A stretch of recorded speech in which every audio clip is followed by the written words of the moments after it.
McKinnon, everybody. Colin.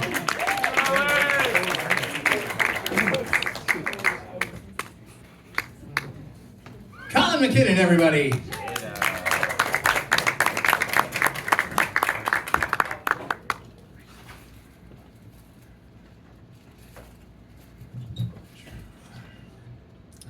I turned to comedy because I aged out of modeling for Hitler Youth recruitment posters. I never much subscribed to the ethos, but it came with a scholarship, and that degree in transportation science made all the difference for a while. How would you like a career in logistics? So I temp job for money, but people tend to judge a book by its cover. So they sent me to one company that wanted me to scrub all the comments black people made on their website. I was an e-racist.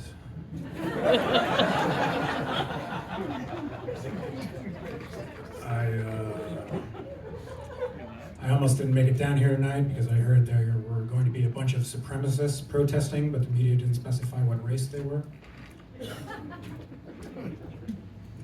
And I would certainly like to talk to the brand manager who attached that adjective to that skin tone, because I think about my mother, my father, my sister, my cousins, the mother of my kid, and 100% of my ex-wives.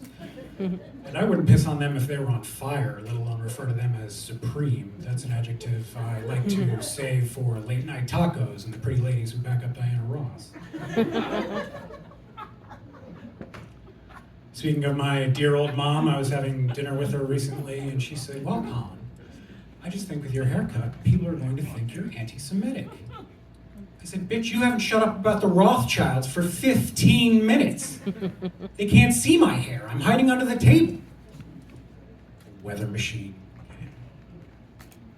I'm not a pharmacist, but I know the list of allergy medications that every Jewish person within a 3-block radius of me takes. You think these people are hiding their ability to control the pollen count a secret? Get out of here.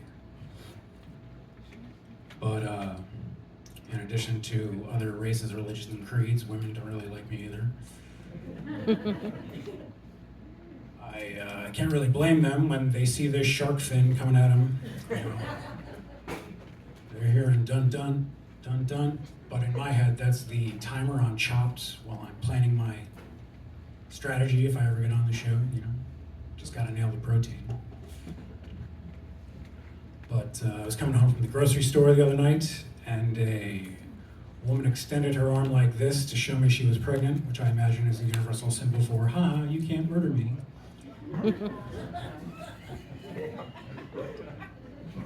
It's like, lady, you gotta relax. I'm wearing a Dolly Parton t-shirt and holding a box of gluten-free cupcakes. You know what I'm saying?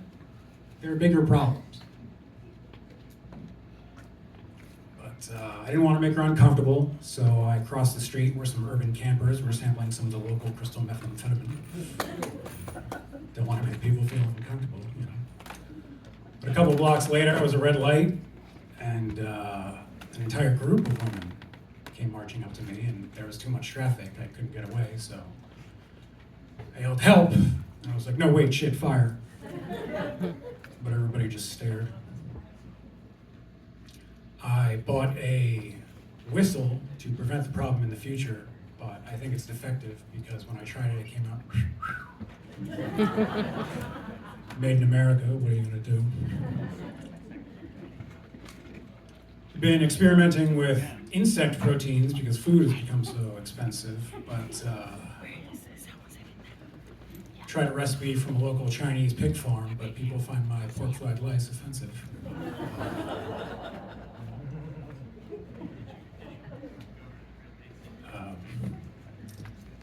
I thought that was going to be 3 minutes.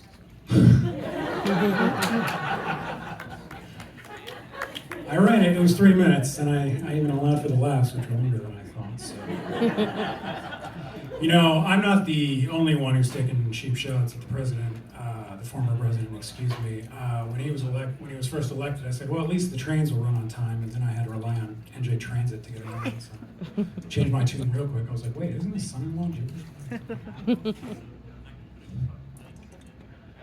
I don't really get into politics, though. This is America, where it's my God-given right, if I have no other ones, to hate the boss.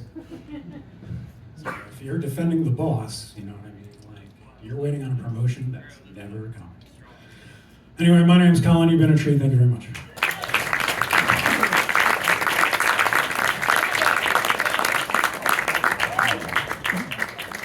Colin and his sexy radio voice. Thank you for Colin.